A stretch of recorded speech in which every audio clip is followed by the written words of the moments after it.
नमस्कार। बड़ी खबर ये है कि जेपीएससी परीक्षा में गड़बड़ी मामले में सीआईडी ने आज 3 और लोगों को गिरफ्तार किया है। ये सभी 3 एजेंसी से जुड़े हुए लोगों के दलाल थे, सेटर थे और पैसे कलेक्ट करने वाले थे। सीआईडी ने जो जानकारी दी है उसके अनुसार इन 3 लोगों की पहचान उमेश कुमार, बुद्धेश्वर भगत और रमेश कुमार के रूप में हुई है।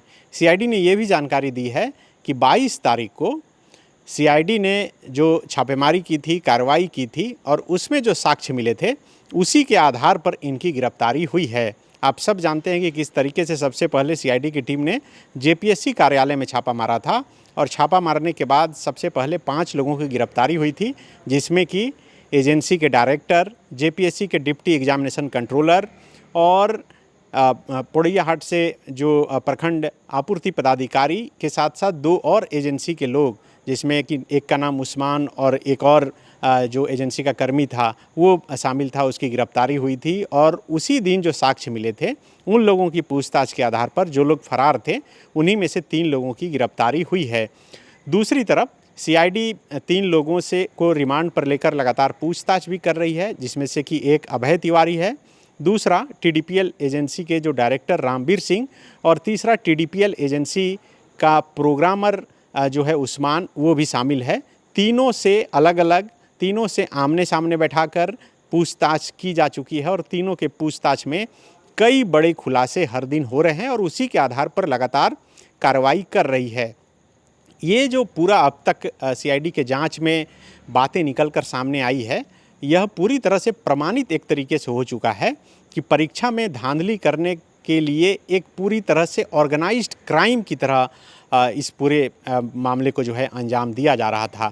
इसमें अधिकारी, इसमें एजेंसी के लोग, इसमें कोचिंग संचालक, इसमें दलाल और सेटर, कई लोग शामिल थे और सबकी संलिप्तता के साथ ही ये तमाम चीज़ों को जो है अंजाम दिया जा रहा था।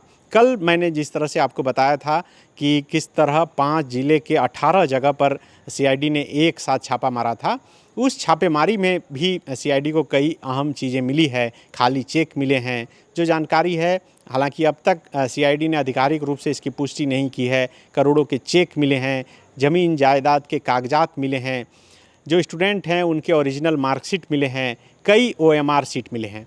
आज जो जेपीएससी की तरफ से सीआईडी की तरफ से माफ़ कीजिएगा, जो प्रेस रिलीज जारी किया गया है उसमें साफ तौर पे लिखा गया है कि जेपीएससी की विभिन्न परीक्षाओं में धांधली के मामले में, मतलब 14वीं सिविल सेवा परीक्षा के पीटी से जांच शुरू हुआ और उसके बाद जेपीएससी की तमाम परीक्षाओं में जांच फ़िलहाल सीआईडी की टीम कर रही है।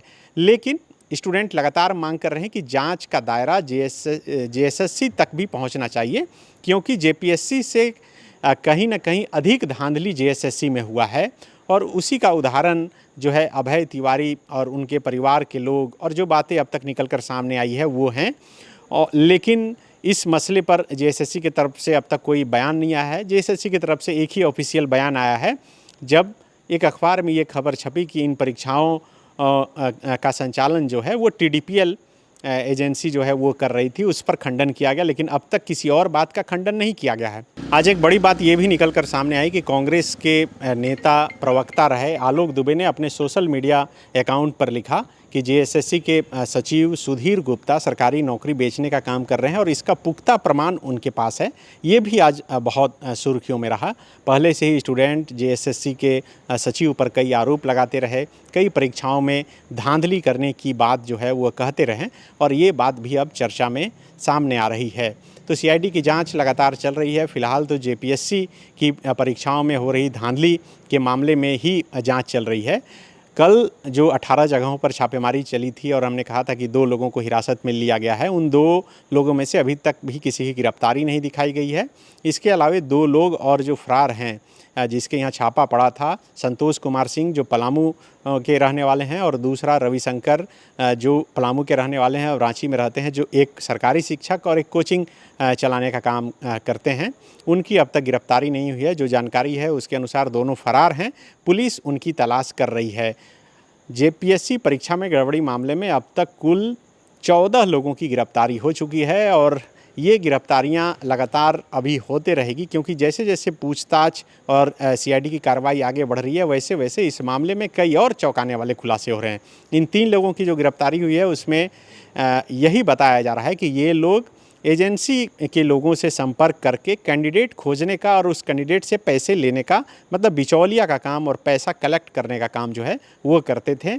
और उस दिन के मिले साक्ष्य और उसके बाद पूछताछ से जो बातें निकलकर सामने आई उसके बाद इनकी गिरफ्तारी हुई है। आगे देखना है कि आखिर इस मामले में सीआईडी और क्या कुछ कार्रवाई करती है। शुक्रिया।